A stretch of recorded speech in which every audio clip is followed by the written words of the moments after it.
I threw at South Dakota, well, I should say, I practiced at South Dakota State. I had a back injury that ended both my football and my throwing career. Went into coaching. I got lucky enough to coach under Bob Walk in Fairmont, Minnesota. That was landing on top of the mountain, literally, because that program was absolutely tremendous. From there, I moved to Wyndham, where I was a head football coach for a while. Coached the throws also there. Had the opportunity to coach at the University of Sioux Falls at the end of my football coaching career. I did that for 6 years. Then I started coaching my son. That was probably one of the greatest 5, 6, 7 year experiences of my life. Kind of got to put together where I knew about throws coaching and using my son as kind of this experiment, Frankenstein, hey, this really works, kind of fun interaction between a father and son that not many of us are lucky enough to have, I guess. I really appreciate that a lot. So that was a lot of fun. Now I'm back to coaching high school, coaching club type things with Paul, coaching summer camps with Ironwood and 307 in South Dakota, and I just have a big passion for the throws. So I'll let Paul kind of introduce himself, and I'll put our contact information on. Tough animal. Yeah, now I feel bad. So I coached at Armstrong High School for a long time. And then I had the opportunity to start up the Minnesota Throw Coach. By the way, we've changed it to Throw North. And I've got to work with just incredible coaches, incredible kids. We have kids that are just amazing. The coaches, we have an Olympian, we have Big Ten champions, we have Erin. We just have a really great group. We work well together and we learn a ton from each other. And we're looking to expand. We're always thinking of new things to do to try to help throws. So, very cool.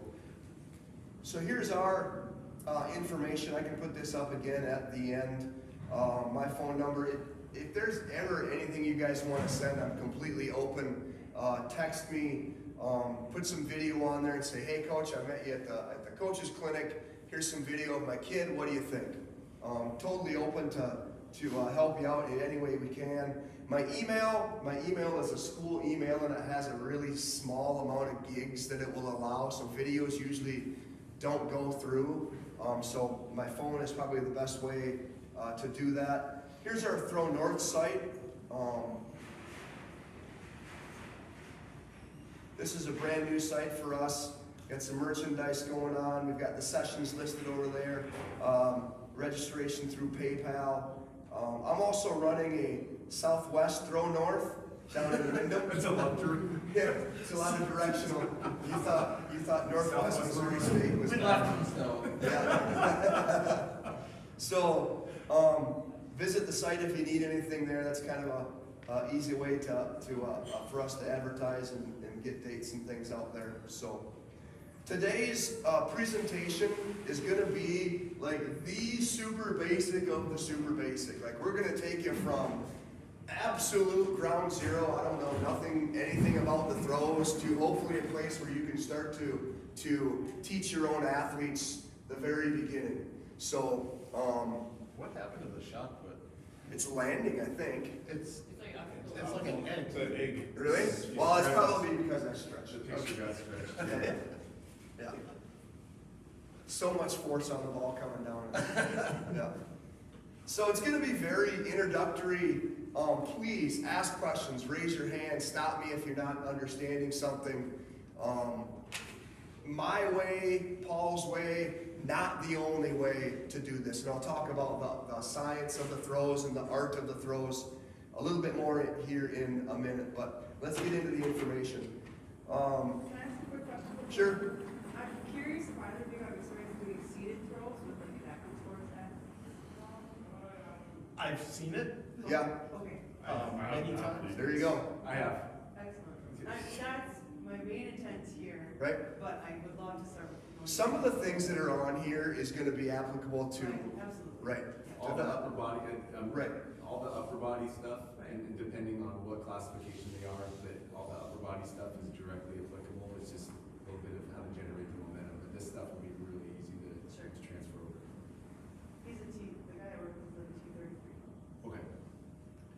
All right, so shot puts for girls and guys, sizes. The girls' shot put is a 4K shot put. It's going to range in size from 95 to 120 millimeters. If you're looking to buy a shot, because I get this question all the time, what kind of shot should I buy? What kind of discus should I buy? Purchase something that is as big as you can. The physics of the throw are like this. When you put a shot in your hand, the more surface area of your hand you can put on the ball, the farther the ball is going to go. So you want a big ball. The smaller the ball, like the brass shots that we used to see, still see every once in a while. I love competing against people who throw brass shots because it's super hard to release because it's so small. And the kids want to grip it like it's a baseball. You don't want to see that. So buy the biggest shot that you can, even if it's a touch, too big for the athlete's hand at that time. It's still better physics. You want to get as much surface area of your fingers on the surface area of the ball as possible. Same thing for boys. Boys is a 12-pound shot in high school. It's a 16-pound shot in college. You can get, many of our vendors who are already gone, you can get almost any weighted shot you want now. You can get probably down to 2K, 2.5, 3K for all the over and under training, which is going to be a whole different presentation than you're going to get today. But that's what you're going to want to buy. A 12-pound shot, 95 to 130 millimeters. Again, buy as big as possible. The type of metal used, you can go all the way from the simplest iron shot that is just cast iron, maybe $50, not very expensive. But actually they're really durable. You don't really worry about them a whole lot because you didn't pay much money for them in the first place. Two stainless steel shots that are really good. They never rust, but they're a little bit, I found them to be a little bit slick when the weather starts to get warm or if the weather is extremely cold. So stainless is very good for wear. Your iron is just good to have as practice shots that you don't really care about hitting stuff. And so in between there, you've got the turned iron, some of the painted finished shots that you have on there. I found maybe it's just armpit, but the paint that doesn't ever last very long. You get a bright red or bright blue shot, and it's that way for maybe a week, and then it looks like a plain old iron shot again. So, some kids claim there's better balance to some of the stainless steel shots, right. But I don't know. I can't tell. I'm not that. I do have a question, and I always thought about it, never asked, but some of those iron ones got such big pits and everything that can get pits. Does that, is there a concern about that after they, Yes. Because my shot put thrower, when he ended up winning state, thank goodness that the kid that he threw with in our section also went and shared his shot. But 2 points to that. Tony, his was disqualified. It made it through subsections, it made it through sections, so we assumed it passed those tests, he could take it, they wouldn't allow it at state. did they tell you why? Did it not? It had a small pit. Yeah. And they said that it was an advantage he could For put a moving. finger in it. That's why I just want to bring it up, because I wasn't So sure they if it will do was. it, they will do it. Yep. One of our disadvantages in Minnesota is you can't qualify for state at every meet. And in South Dakota and Wyoming and North Dakota probably you can you qualify for it at state for state at every meet there? So you have weigh-ins at every meet. So by the time you get to these late meets, you already know that this might be a problem. Here in Minnesota, without all those weigh-ins and chances, you don't know until you get to the big moment and that's the last thing you want is your best shot putter in the state, Yeah. not Especially having if his it's own shot. Exactly, the Yeah. shot that And he then likes. just to go Right. back to the other point, he had been throwing a brass his whole life, and the other kid threw a big one. He PR'd by what was it, 4 feet. 4 feet? Yeah. With the big one at Yeah. state, so I think it's a big Tony's difference. freaking 6'7", hands the he's- size of grizzly bear Yeah, claws. he had He's that throwing- tiny little brass. Yeah, brass. Yeah. So it makes a big difference. That's- Discus, the girls' discus is a 1K discus, 18 centimeters in diameter. I've never seen really, unless you're buying training stuff, any variation in the diameter of discs. Weight, yes, but not diameter. The boys discus is a 1K. Like I said, the diameter seems to be a set size. Hit the next one for me, TJ, please. Yeah. I got that one. Yeah. Rim weight for the discus is going to be your biggest question. This is a question I get a lot from coaches. What rim weight discus should I buy? Yep. And I copied and pasted this from Rob Lasorsa at Everything Track and Field. He kind of explains really well what each discus basic name is, from very high spin discuses, which are 84 to 92% rim weight. Those are going to be the best throwers in the state. These are kids that are going 160, 170, 180 for guys, and 140, 150 plus for girls. You really got to make the disc spin hard to make these discuses pay off. Now imagine it, 90% of the rim weight of the whole discus is out on the last inch of the disc. So if it's not spinning hard, it's like a big lead weight. And it's actually to your disadvantage to throw it if you can't make it spin hard. So I don't recommend those. And those are like, I don't know, 350, 450 bucks. They're spendy too. So the high spin and the low spin are probably the best discs for just our normal high school, girls under 140 and guys under 160 type discs. 80 to 84% rim weight with the high spin discus, 70 to 80 in the low spin. And then over here it's kind of naming, some of them do it by name, what they call it the first place, the Aerosphere black. Pacer has a color distinction where Pacer orange, the orange discs are the high spin discs. Pacer Ghost, that kind of a grayish or whitish color, is going to be more of their low spin discus. So every company kind of has their own tweak on the names. This orange one I don't think is a, this one's called the Hyperspin Vinix. So they all have their own names. So you probably just have to go to the company website to see what the rim weight of each discus from that company is if you're looking to spend money on discs. Have you found if it really matters on like the brand, if it's an 80% rim weight from Pacer, 80% from Nelco, does it really matter? Or is it? I don't think so. I think it matters to the kids what the feeling of the discus is, and that's usually what I go with. If we can find a brand that most kids have a good feeling with, or I just try to buy enough discs where I have multi-different brands, and the kids usually just have one that they think goes farther than all the other ones, whether it's for a scientific reason or not. Yep.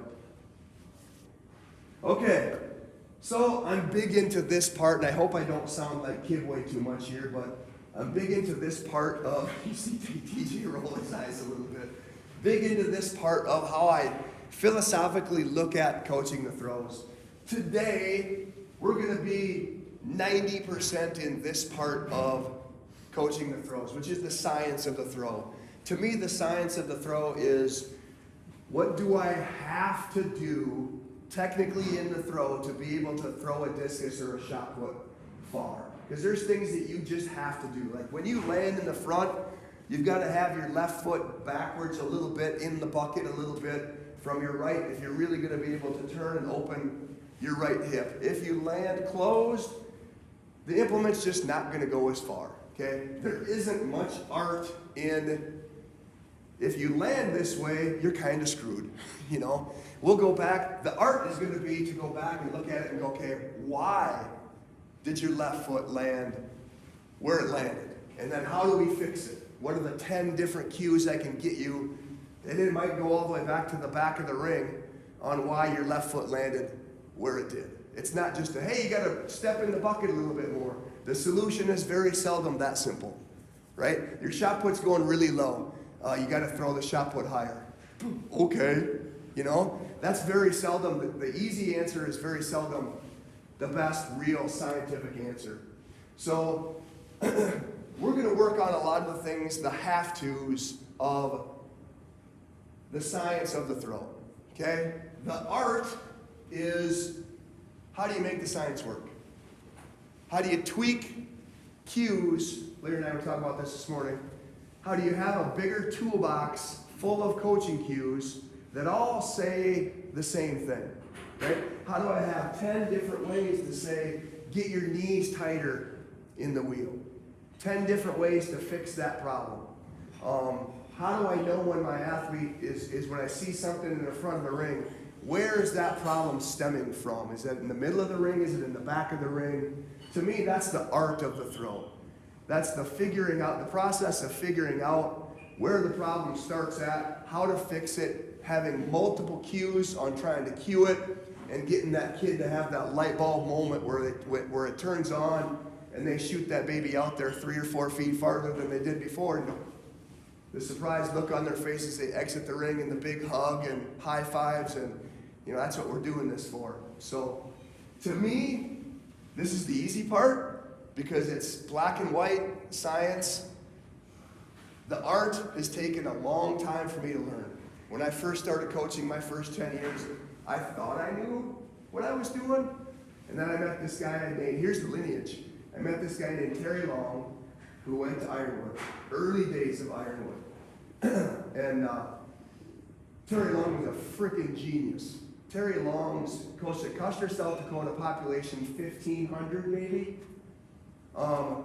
Here's his top 4 throwers in reverse order. At Custer High School,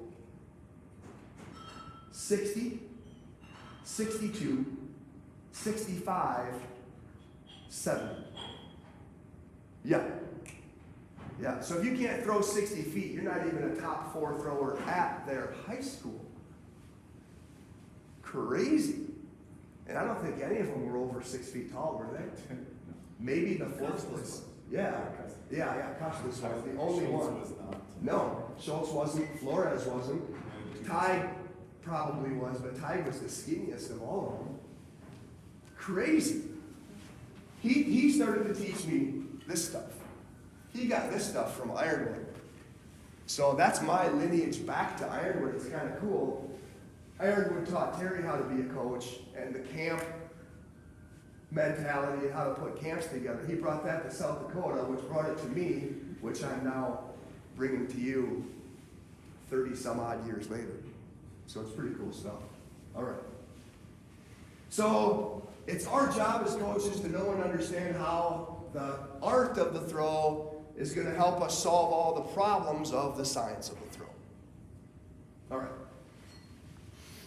So, holding and seating the shot. So I would like this to be a learn by doing. Are you guys all right with that? So I got 4 indoor shots here. If you want to group yourselves with maybe a partner or 2, come on up and grab a shot. Stand up and clear off some space a little bit. And we as coaches will kind of come around and coach you up on what this is going to look like. Maybe it's a left-handed translator. There you go. Yep. Okay, so the shot, we want the shot to be seated in the back part of your fingers, like from the top part of your hand to the top part of your fingers. So the first thing we do, the easiest way is to learn how that goes, is to put the shot in the air, kind of like a waiter carries food. So go ahead and do that. Keep your fingers fairly close together. If you want to put all 4 of them on there, that's totally fine. But that's how we want to start holding the shot. As soon as you kind of have that mastered, go ahead and hand it to the next person. We can kind of coach you up as you go around. Everybody's on the line up, right? Good. Lose it on the face. Yep, yeah, right there. Yep. Close Your together. thumb and your pinky really are only there to balance the ball. They're not there to grip or hang on to it at all. It's always is the pattern, right? You Should we want copy Yeah. this? Yeah, you're right. that. But I want to make sure, I was always, yeah, so that's Right. all my kids. Right. Really touch that. Yep, you can put that pinky in there too. Because kids all want Right. And then the thumb and the Yes. pinky are just kind of there to The balance claw. the ball so it doesn't move to, and We don't then keep it putting on. your fingers together actually works. So actually together. Yeah, Yeah. yeah. Yep. Because when you push it, if you have one finger, Oh, sure. That's when Yeah. you get all those bad releases. If Yeah. your Yeah. fingers are waist blade apart, right? right? There's a famous one, Brian Oldfield doing it. Hey, we say Infamous is more definition there, And right? thumb should be side. Thumb is gonna be on the side, just there for balance, if it's not gonna grab or anything like that, right there. Allow you to take your hands Yep. together or your fingers together, so why should we force it? Yeah. Right. Now in training, you can tape fingers Right. together just for support. The roadie glove, if he was here a year ago, that kind of gives you a lot of support too. In competition in Minnesota, you can't have any tape above the wrist. Unless you've got some stitched injury and a doctor's Yeah, note. don't get it, you have a knife in the team van and, you know. Right. Or you show up to the state meet and the boys had an issue the day before, and then the girls weren't allowed to go to state, but, no, not that that's an issue for me, so never mind. Yeah. I was And right in the middle of that one. There And I was was a little girl- hot about that. There was a girl at state that had tape above her hand and they didn't call her out on it. I couldn't believe And it. then, Well, we went up and asked the official, cause Tony taped his. Right. And he didn't know. was it Salt He Crest? said, he looked at me, I said, well, we looked, cause we wanted to know, cause Right. he actually Yeah, had a that's sore right, wrist. Right. And so he looked in and this is all Tony did it all himself. Right. I looked in the rule book and, Yeah. so we went up and the guy goes, well, I'll just trust you. That's what the official said at state. Okay. Like, how can we change? At least pretend to. Yeah. I know. Okay, step number 2 is we're gonna take that shot and we're gonna put it in your neck. Now, before I get to that stage, where you put it in your neck is gonna depend on what type of athlete you are as far as are you a glider or are you a turner. So if you're a glider, the shot's gonna go a little bit lower in your neck because when you make the turn, you wanna be able to shoot that ball out in as linear a fashion as possible. So it's gonna be held a little bit lower. Your elbow's gonna be a little bit lower. A rotator is gonna have it farther, closer to your ear, a little bit farther back, and the elbow is gonna be held a little bit higher. So when I say check the window, that's for a turner, that's for a rotator. And the window, can I use you, coach? Yeah. The window is, we don't want to see this space right there. Because if she released the ball right there, where's her wrist pointed? Straight up, right? And we want to be able to push the ball and flick it out in a way. So in this, we would kind of turn the wrist. We want to close that window a little bit, rotate the arm, put that maybe back on your fingers a little bit more. But see, now that's gonna also reinforce to push it into your neck, so you're not just cradling the shot. Right. Oh, so you wanna Oh, use yes. your neck. Yes. Use Yep. your neck, Yep. okay. Yep. There's pressure, like TJ said, there's pressure. So when I turn this, I want thumb Yeah, down. because you're moving through the ring. Right. And if you have your wrist facing up, the first thing the ball wants to do is when you're moving is to travel away from your neck. Yep. And that's where we get those releases that get out and away. So it's an active push to keep it in your neck. So go ahead and push it in and then just lightly jump up and down a little bit. That will ensure that the ball is stationary in your neck. Go ahead. The other thing that I think is really important is the thumb down. And you can see it on the kids' release, the ones that are doing it wrong. Yeah. You know, everything's up. You want to kind of wave it sideways. So where's our window again? So here, if I have my thumb Right. up, it You opens get up that that big window. window, yep. If I go thumb Right. down, it closes that window. And then you really keep it in the back of your Back of your hand. Yeah, So absolutely. it's like.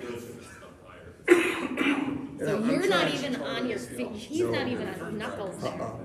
Nope. Yeah. Right there. Okay. And that way, when it comes out, it's gonna, like Joe right there, it's coming out, so I can flick it right off the end of my fingers. You showed the glide again. Sure, that one's just gonna be, it's gonna be similar, So but just same. lower in your neck. So you're gonna put the glide there, and the rotator's gonna go back farther. So here, still thumb down, Still still thumb tuck down, it right, in, right. because you still want this followed. Right, right. So you want this as Yep, linear you're as always possible. gonna have that, you're always gonna That have makes that. so much sense. Yeah, so just bring it Yeah. straight You know, down. I've never done it. Right, right. And that makes sense when you watch things. Those little, But yeah, that that's can not, make yeah, you don't such a want that big wrist to difference. turn, right, boom. Yeah, right there. Perfect. Might be a little high in the fingers, but that For was. someone who's seated, I'm assuming he would do here. No, you I want it think higher I would keep because it up high.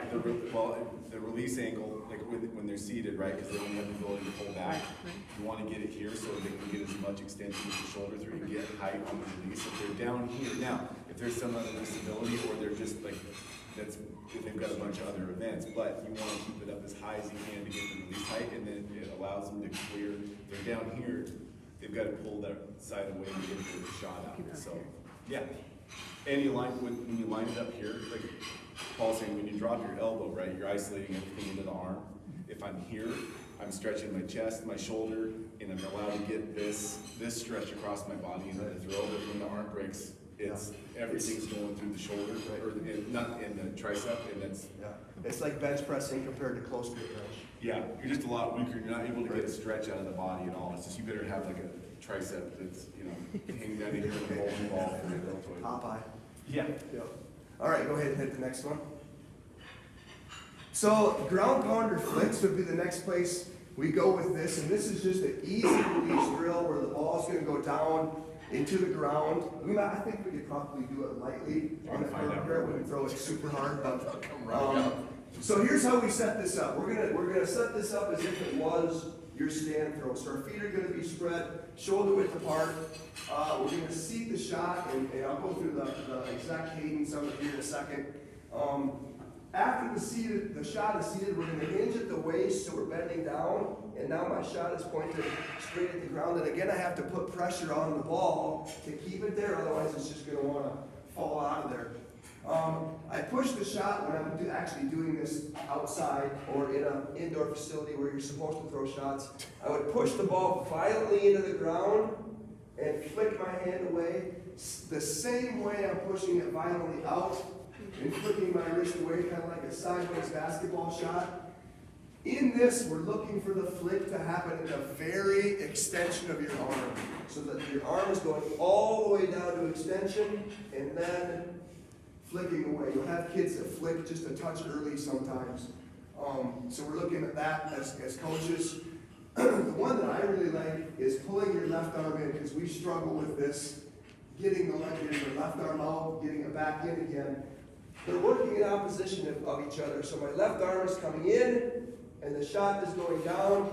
You'll see a little bit of a tilt of the shoulders, but you don't want to see a ton of that, where they're actually pulling one shoulder up and away, and that's going to pull my hand up and away. Kind of like if I do this and overturn, my hand is actually moving away from the shot instead of into the shot. So we're looking for a little bit of extension there too.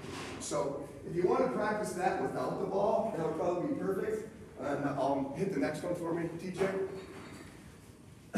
In a camp type situation, we would just take you through this cadence verbally, especially on day one. So I think I'll do that with you right now too. So if you all want to spread out a little bit, go ahead and take your stance.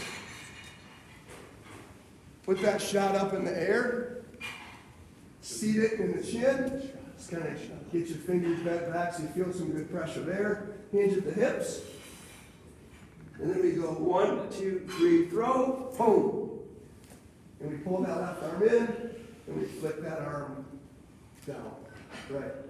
So if you want to do that a couple times, coaches will come around and kind of coach you up. You've done this before. Yeah, exactly. Opposite. I don't stress it enough though.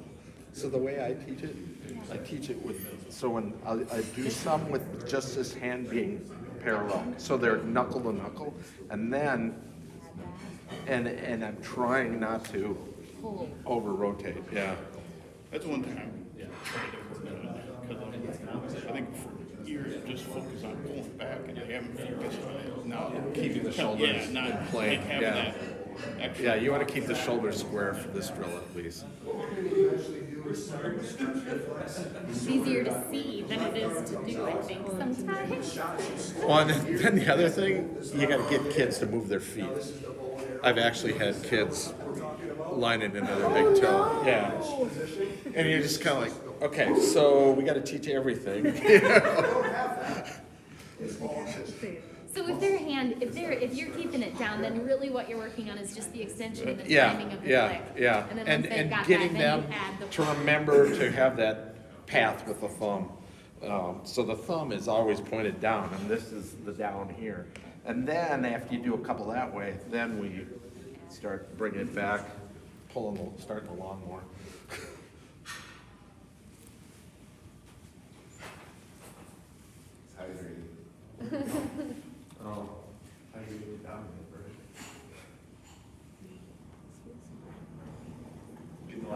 water for the hairdresser. Dry it up. So the cadence there is kind of cool. If you're a throws coach who has a ton of throwers, this is an easy way to get a ball in everybody's hand and doing a warm-up throw that's, I mean, you'll see college and national and world level people doing this a couple times too, just getting that wrist warmed up, getting the rhythm, trying to be violent and getting things moving. So the sequence is easy. You can have a ton of kids doing it at the same time, and it's a good warm-up. Okay, now we're going to move that same type of movement to actually releasing the shot. So if I'm standing in this, if I'm throwing in this direction here, we'll put both toes up to the toe board. Jill was having some of her athletes do this on film. Standing flicks is all we're really doing is trying to get your body in the same position as the throw, but take out some of the pieces of movement prior to us getting there, simplifying the movement a little bit. So we're going to start with bent knees, a good stance. We'll seek the shot in our neck right here, okay? We're going to start with the left arm extended out here, and we're also going to push our hips a little bit up into the air because we want the shot to get up and airborne. This is going to be our finish position. So my hips are pushed up, or my shoulders are pushed back behind my butt a little bit. And all I'm going to do from here is just the same thing we did with the ground pounder. I'm going to pull my left arm in and flick the shot out. And hopefully have a little bit of a feeling of going forward, but not going forward by tucking my hips and butt going backwards. I want to go forward so I'm driving my hips up in that type of manner. So I can do that by sticking it and getting into extension and getting everything to lift and hit on their eyes. But I don't want to do that, especially for your tall kids. I'm 6'1", 6'2", I'm like 5'7" right now, or less, if my hips are moving backwards. Okay? So, let me cue you verbally through that one quick, and then the coaches can come around and help you out too. So, toes against the toe board. Seek shot. Good. Left arm extended, about 45 degrees. Good. Set the hips now, so your hips are pushing up a little bit, a little hyperextension. Very good. And 1, 2, 3, push. Good. Good. In this one, we don't want a whole lot of turn yet. We'll get there. We'll get there. And what I mean by that is we don't want to push anything across the body yet. It's pure bench press, pure up, straight, linear, straight out. We'll get to the turn in 2 seconds. Okay? Saw a lot of people with the right side was coming through flat. It's like holding that angle with their. Right, with the hips. Right. Did we lose the? Yeah, everyone just went the left arm pulled it, everything just went straight flat. Right, right. So you want to keep this hip angle. If I'm throwing it in this direction here, my right arm should follow the path of my left. So my right arm should keep going up, which means I want to keep my hips here. I don't want to have those hips settle back because now I've lost that 45, 42, 38, whatever the optimal angle is, right? So I want those hips to stay up and my right hand to follow the same angle that my left hand is at right now. Boom. So I'm actually pushing the shot up into the air. So if you want to do that a couple times, we'll come around coaches and help you out. Good. Good. Hit that. Target position. Then eventually you want to Now. right bit left. Gold star on the fridge. Right there. But I've actually taken kids to stairways in the school and had them throw up, so they got the idea that What we're trying to do you're is supposed to have throw it the up. Our coach always takes them over to the some squeeze in football my glutes. uprights and Oh, has them throw toss over it. Come up on my the toes. There you go. That doesn't work for our girls. Always as wanted to much, build. though. Right. Build a big window so they can throw it through. Yeah, that's a good Yeah, idea. exactly. What's a good athletic linebacker position? This right here, which is not what we want to throw. It's the hardest part of, especially that of court athletes and football players, is getting kids into that hyperextended position instead of button out. That's what you Good. what I was coaching to coach up on a little bit is it's really hard sometimes to break kids' habits of in every other track and not even track and field, in every other sport, an athletic position is right here. Right? This is how I play linebacker. This is how I play defense in basketball. This is how I serve, receive in volleyball. All same, right? Now the opposite of that is extension. And we're very seldom in this position in the throw. Maybe a little tiny bit at the start, but once we get to the finish, we want to be in extension. Feet extended, ankles extended, knees extended, hips extended, up in this, shoulders behind my butt, hips pushing forward, so I've got some good height type body positioning. Questions so far? All right, go ahead. All right, now we're going to do the same thing. Now we're going to turn our shoulders, okay? The shoulder turn is a little bit different for gliders than it is turners. For turners, it's just simply an upright turn. So I set everything up exactly the same. Feet, hands, hips. I'm going to stay a little bit more neutral with my hips. And I'm just going to turn 90 degrees. My feet stay in the ground. I don't want to turn my right foot into this drill. I'm just looking to get 90 degrees separated, okay? When I start the drill, all I'm going to do is return home to that home position and throw. So now I've got a little bit of a turn in there, okay? But I'm still working ground up, still opening, still really trying to, this is where I struggle isn't the right word, but this is where kids, I like to start emphasizing, get rid of the left arm before the ball starts to move, okay? We don't want to bring the ball and the left arm together. Many high school kids. How many kids we do that, Paul? We see do that in camp? About 40%. A lot. At least. Yeah, a lot. So the idea is when we get to your stand throw, what we're going to want to see is the clearing of this left arm, but the shot staying well behind my right leg. Okay, so that the left arm is coming in while the shot's coming out. All right? So when they do it, and when you do it, you want to feel the pull across your chest. Right. And it's something to talk to about the kids, that if they're not feeling that, then they're not doing it right. Right. Coach. Here. Care for these guys. Put your hand on your chest. Okay? With your index finger, hit your chest without leaving, without moving your hand as hard as you can. Okay? Can you hear that? Kind of, not really, right? Watch this. Crack it, sorry. Prick your finger. Right? That's the stretch reflex, right? I'm going to stretch his finger back. When I let it go, there's tension on it right now, right? When I let it go, it's going to make a sound, and it's more forceful than if I just picked up my finger and tried to strike it, okay? So that's what Paul is trying to get at, is the bow and arrow that Sarah and Jill were talking about is, let's get that baby stretched out, and then when I bring my left arm in, I'm really stretched out, and as soon as this pec starts to fire, it just goes wham!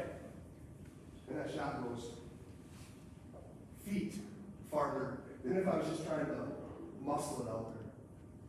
So you're going to hear that stretch reflex comment quite a bit. I call this part of the throw smack hip throw. That goes all the way back to Terry.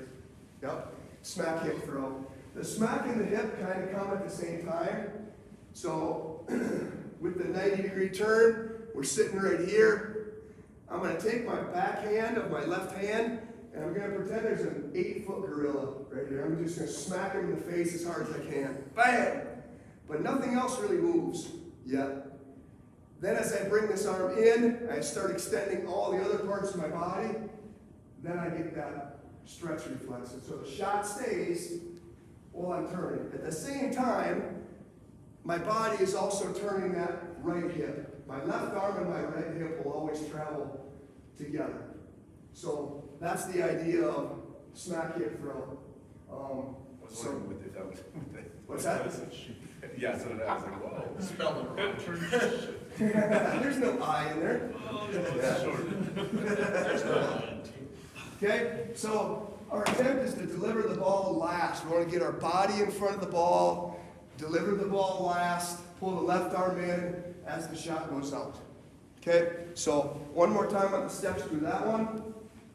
Here, turn that baby up, and I'm thinking smack hip throw, 1, 2, 3, and the ball goes away. So go ahead and hit that a couple times, and we'll help you out as coaches.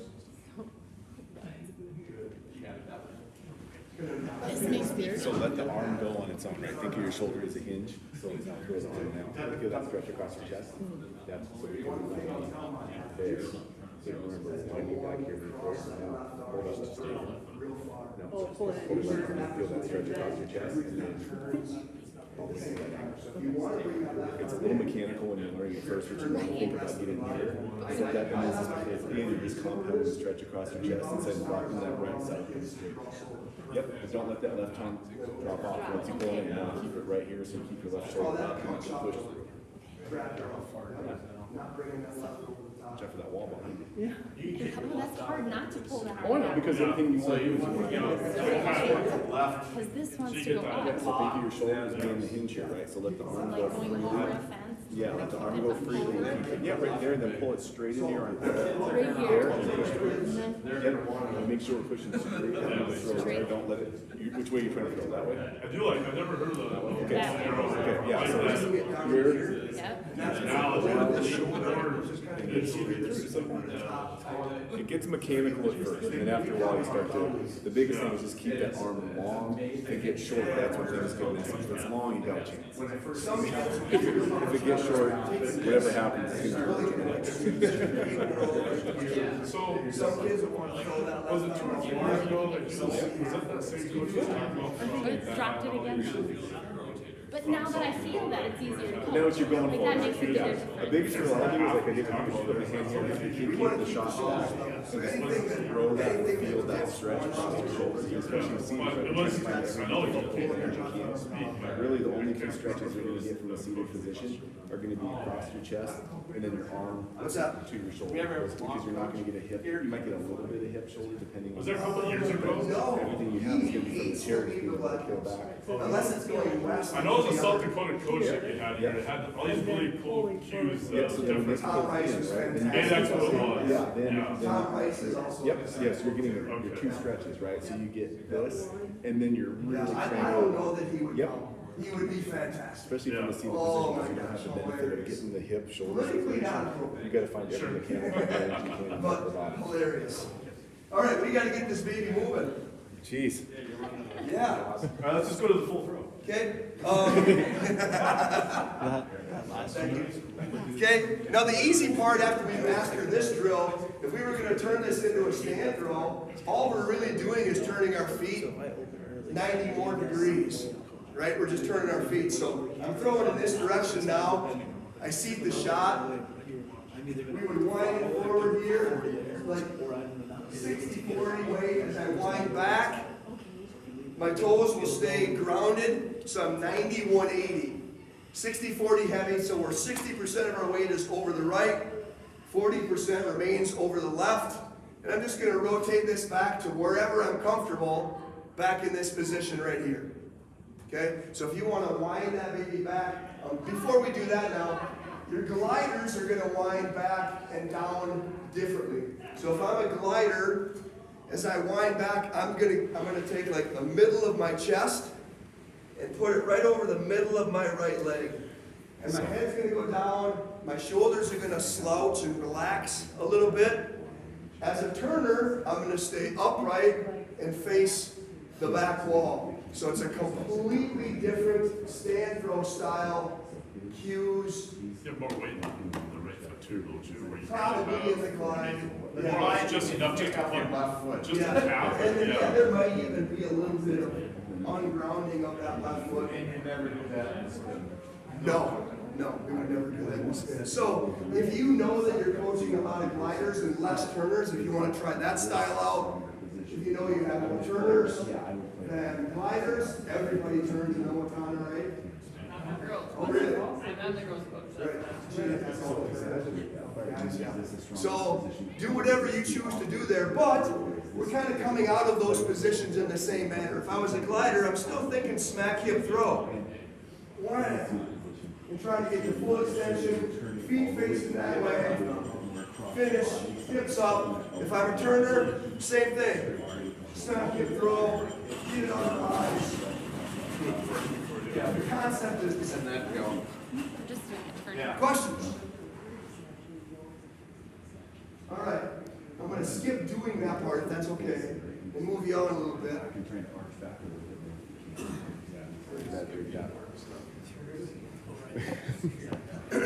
Well, and I've got a lot of coaches that work with like the U.S. Paralympic seated folks that I work with. So like, before you go, I'll give you my card, and we'll get you in touch with some people that like do it. I've done it quite a bit, but they do it. That's all they do. So. Sorry, I'm shirking my responsibility. That's all right. If you have an answer. All right. He needs a question. Yeah, exactly. If he can't. If you want to bring, come and grab a disc, and we'll do the same kind of progression with the discus.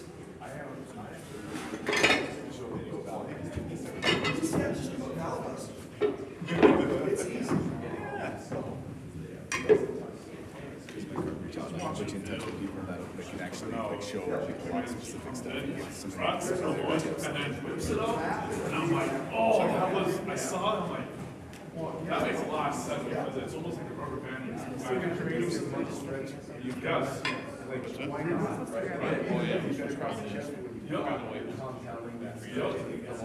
was thinking that for me, but I didn't know if you wanted that. No, it's all good. I felt enough. That's the first time I saw that, where you brought it back in, but you brought it back out, and Because then I never was good at throwing them.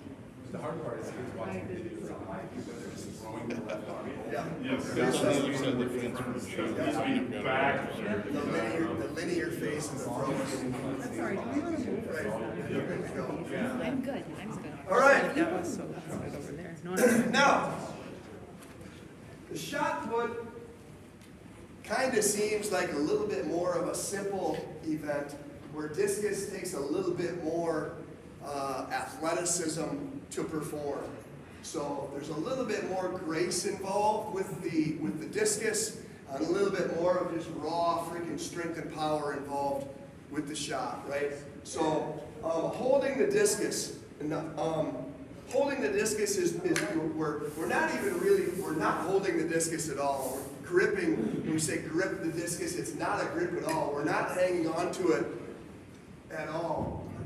The discus is going to sit just over the last digit of your fingers. And most discus throwers are going to put their index and middle finger fairly close together. And it's going to make an L with your thumb on the top of the discus. So keep that last digit to be over the edge, because this is going to come off right there. Yep. A little bit more. Right there. Then put that palm flat on it. Yep. Just like that. What's it? It's gonna go right there, here.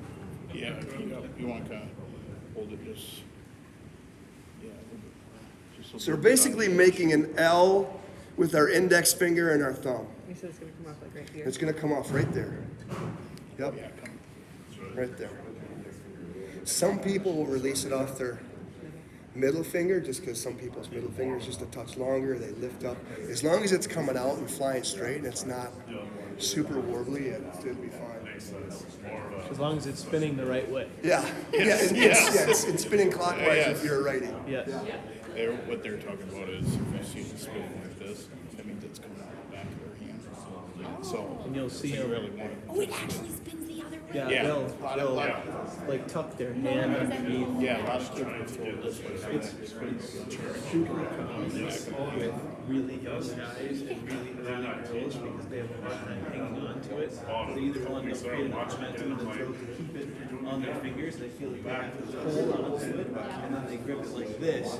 They might start like this, and they kind of work their fingers down because they're afraid they're going to lose it at some point during the throw. And then that up and down, backwards motion, they feel like they got to kill it. They tuck their arm in at the end instead of finishing and letting the discus come out first. Are you pressing and flicking the rim and make it spin this way? Okay, hook it, and they do this, and it'll come out wobbly, and like spinning this way. And then it usually takes off. Yeah, we do one. You'll notice it as soon as somebody does it next time. You'll go, yep, that's what he was talking about. Because it comes out really gross. And that's what's kind of nice about the little dots on those things, because you can see it, like you Right, can you can track see it. where it spins. Yep. So one thing I learned at these clinics, and they might talk about it. Wanna know the one? Yeah, so you're Well, that focusing on makes sense, because coming when out you of roll the it, it front. comes out right. That, Right. okay, that makes sense. That makes Forces sense. you to flick it off your finger. Yeah. Yeah, okay. And then you want to keep everything straight. Southeast So you Minnesota. don't want to bend. You know where Rochester's at. Keep it, So, just your. All right, Winona. let's wind to this, okay?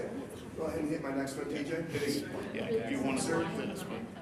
All right, so I'm throwing this way again.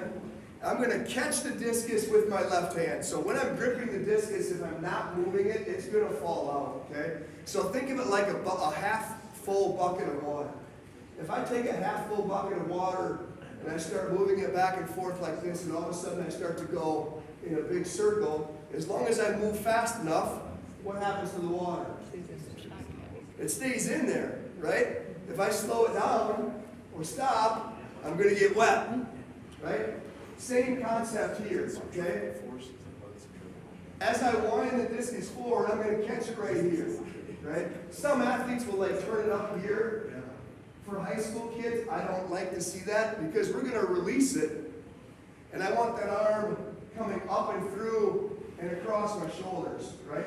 So I kind of like mimicking that by catching it right here so the kids know that that's just a repeat of the motion that I'm making when I'm actually throwing the disc, right? You might see some Olympic athletes stand in the back, they'll turn it over right here, nice and loose, but they've taken tens of millions of throws, their body knows what to do. Yeah, she'll just turn it over, right? Okay? So we're gonna wind, we're gonna catch it here with our left. As I wind back, I do have to turn it just a little bit so it stays in my hand, because it's stopping and changing directions. And while it's stopping and changing directions, if I left it flat, it would fall out. Okay? So here, here, back of my wind, and then as I start my throw, I can flatten my hand out. And as long as I'm moving in the throw, the discus will stay where it's supposed to stay. Once I stop moving, then it's going to want to fall out. Okay? The angle of our arm is going to be really important, like this angle to right there. We want to keep that discus as far away from our body as possible, right? The lower I drop it, the closer it gets to my body. So we want to keep that baby out. That's why good discus throwers are how big? Freaking tall, long, right? Yeah. So leave that baby out there. How do I leave it out long? This angle is a right angle, right? So wind, pull it back, and that angle is staying a right angle. Notice my feet and my hips. My hips are turning, rotating, but my feet are staying grounded. 60-40, weight on the ball of my foot, a little bit of weight on my left heel because I'm getting ready to block. But that's how we're going to wind. Nice and loose, nice and big. I catch it in the front. I turn it up in the back. My left arm stays opposite the discus. This is a big thing for me. I don't know if it is for you, Paul, but it's a big thing for me. Depends on the kid. What I mean by that is when you wind, I don't like to see the left arm taken away and have it be near the discus. I like the left arm to be completely opposite the discus. If my disc is here, my left arm is 180 degrees away from there. Okay? I think this left arm coming in is going to cause a whole bunch of turn problems. Pulling, jerking the left, all that kind of stuff. The only comment I'd make is I'd like to keep the arms and the discus perpendicular to the axis of rotation, which imagine it's the spine. So it's going to come down lower in places, but it's still keeping perpendicular to your core. Right. All right, so go ahead and wind it up a little bit. Give yourself some space, and we'll come around and help you out. you go. Nice and easy. There you go. You can turn it back even a little bit farther. Bring that left arm. Bring that left arm? Yep. See if you can go all the way back 180 degrees from where you are right now. Back of the ring. Back. Even farther than that. With my left arm? My left arm, you want this way? Just to stay. I want it to be 180 degrees away from the disc. Oh, so right you there. want me all the way back here? Yeah. So Okay. if this is the back of the ring, yes. Yes. Like that. So here, let me show you this. Go ahead and take your stance again. Wind it backwards and then just hold it. People with a ton of flexibility, like Grace had, the farther this discus is back, the bigger the degree that you're able to pull it through. So I really like. It's like a big slingshot. Exactly. And the longer you apply force, the farther it's going to be. Okay. So as long as we can do that and stay in a good position, your super flexible kids who can put that discus way deep in the pocket, huge advantage. Yeah. Okay. So that explains why Grace keeps doing it. Yeah. There you go. So you got it.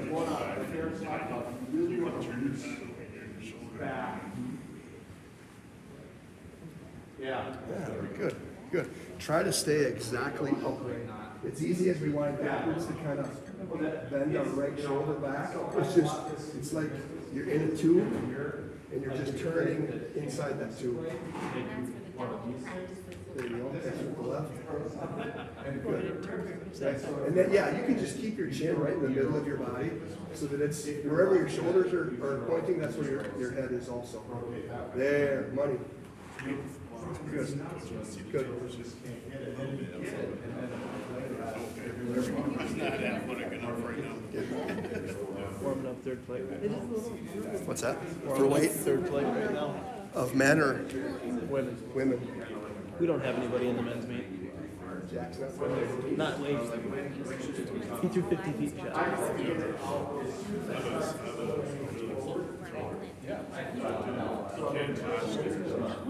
He had just had surgery, not too much prior to this.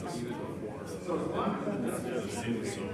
he was limited, just shot put, this year he's gonna start this. And so I'm excited because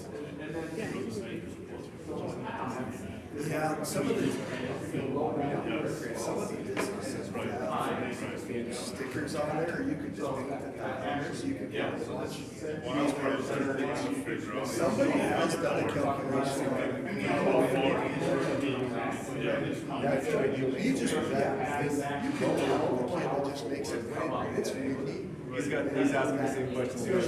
So it's like you're trying to get That kid gets a good I like to think of that bow and arrow thing. Correct, but is this a week or so? Yes, so that's what I was coming out of work on, like trying to go higher, just to see if I go higher.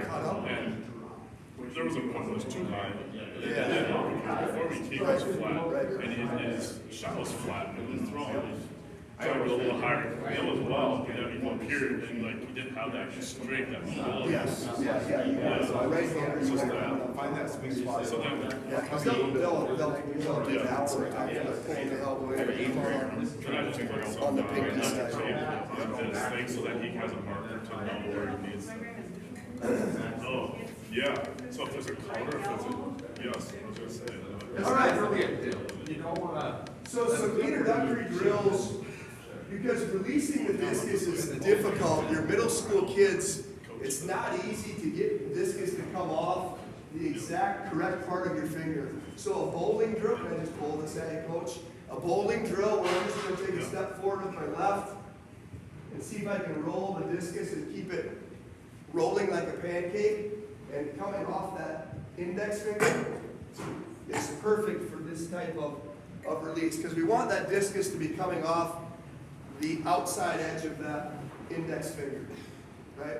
Or just a really super light stand throw. So I'm taking the discus away and maybe 20%, letting it go. It's going to fly maybe 20 feet just to check to make sure that I can get all those things to align. My stand throw in rotation shot and my stand throw in discus are very, very similar, right? I'm going to wind it, I'm going to catch it with my left, I'm gonna come back until I'm 90, 180. What I mean by that is my feet are at 90 degrees away from the sector. My chest is at 180 degrees away from the sector, but my toes don't turn any farther than I am right here. I'm 60-40, the majority of the weight over my right foot, okay?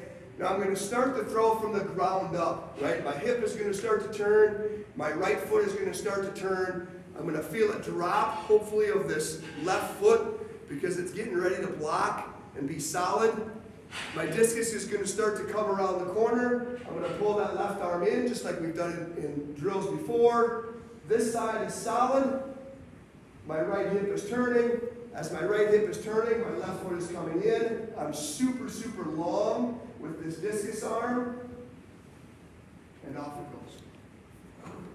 Okay? So I'm just going to kind of walk you through those basic stand throw setup real quick, and then we'll move on. So let's all throw in that direction. How about that? That's helpful.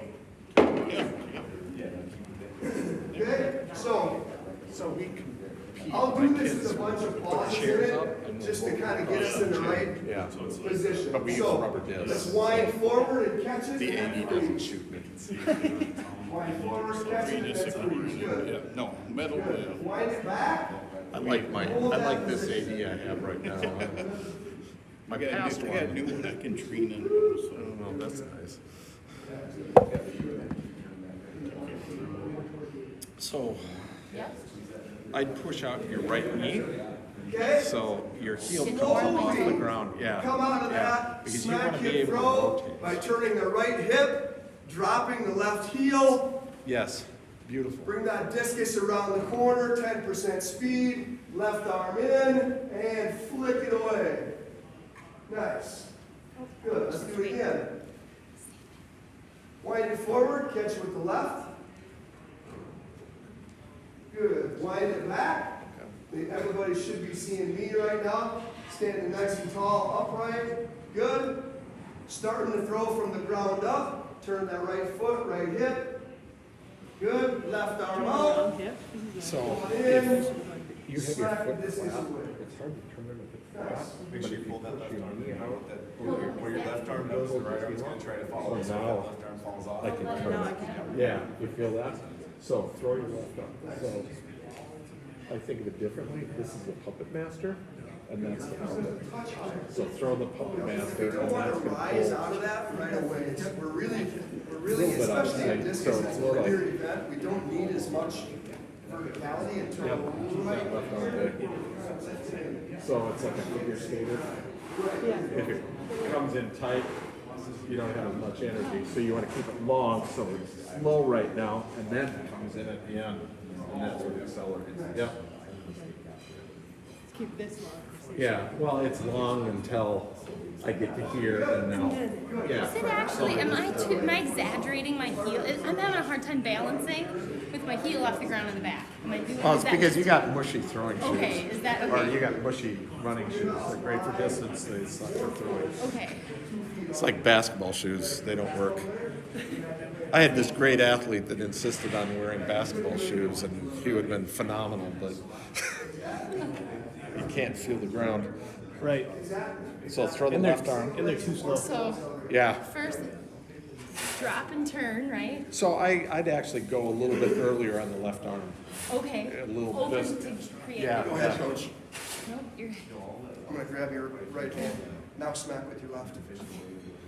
Yep. Where's the back. stretch at? Yep, I feel Yeah, it and here. as soon as you feel the stretch, Then you. then you're gonna pull it in, Yeah. and then now I've got that right arm that just goes, whoa, and wham, out of here. Yep. That's a hard concept for kids, is getting rid of the left side. Because they don't coordinate the left side very well. No. Yeah. Well, and they all think that this is what's gonna make it go. Right, muscle? Yeah. Yeah. Right. Coach touched on this a second ago. We want to deliver the shot and the discus with 2 feet on the ground. That's where we're powerful. Think of all the athletic events you were involved in when you were a kid. Imagine doing them on only one leg. You could do it, but there's not much power there, right? As soon as you're in single support, there's not a whole lot of acceleration going on. So we want to deliver the discus or the shot with 2 feet on the ground. Now, some people will just stay right there. Wham!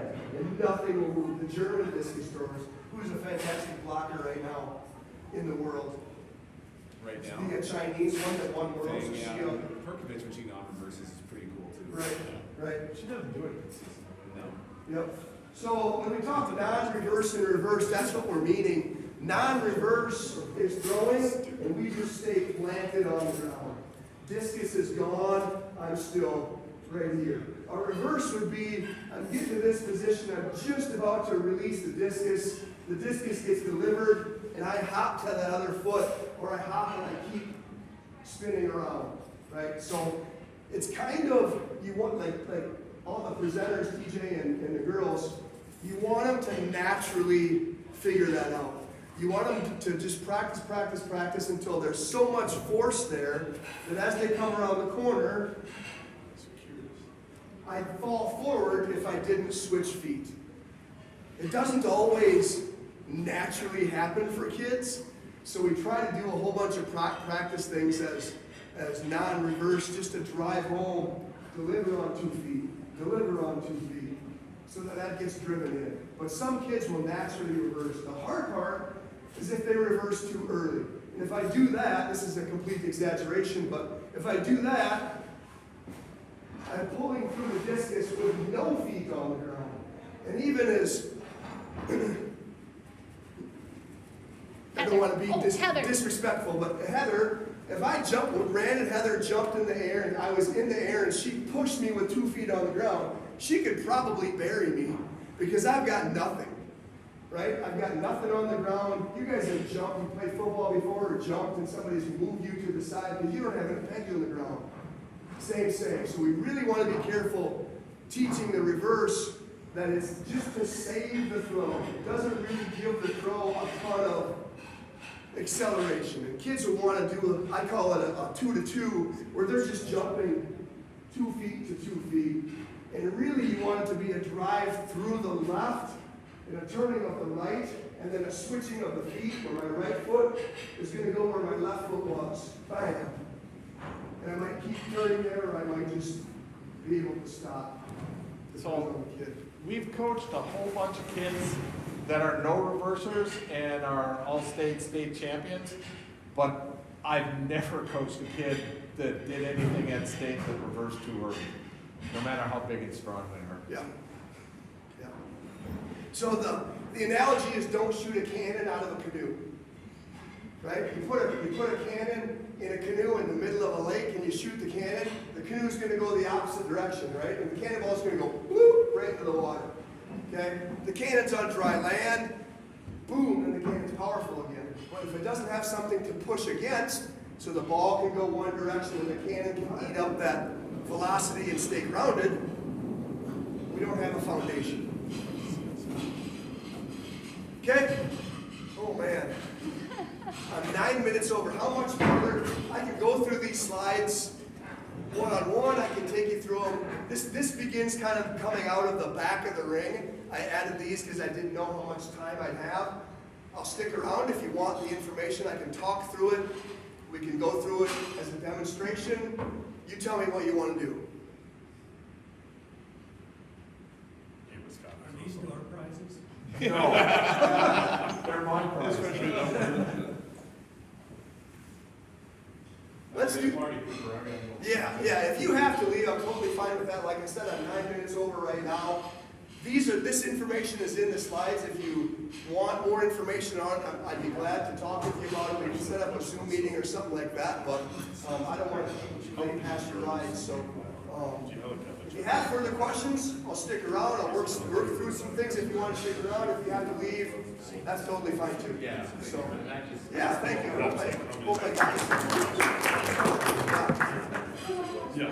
Sure. Yeah, even if it's a practice, whatever.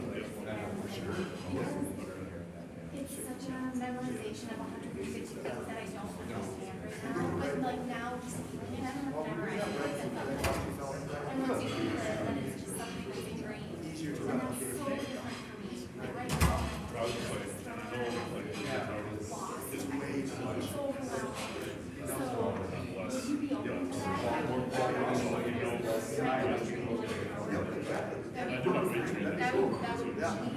Unless you start beating everybody, then it's. Well, that won't happen. We got some out there, yeah, but, you know, it's like, so. Yeah, no problem.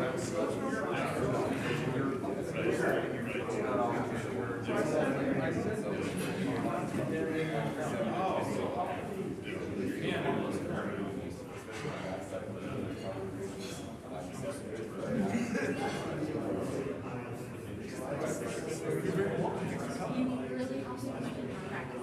Your session. Yeah. Especially in Minnesota.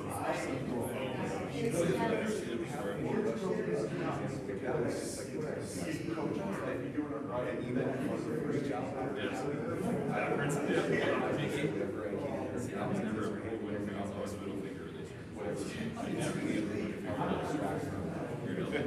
Thank you very much. Have a great weekend. Well, it's awesome. I was like, that's what Yeah. Yeah, if it goes around and goes far.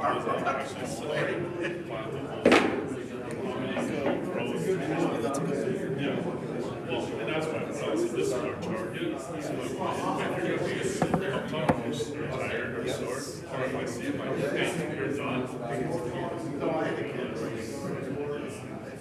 So I just was back to Yeah, there's hardly rotating, it just hobbling up. Actually, I think this session should be like the first session. Yes, yeah. Oh, yeah.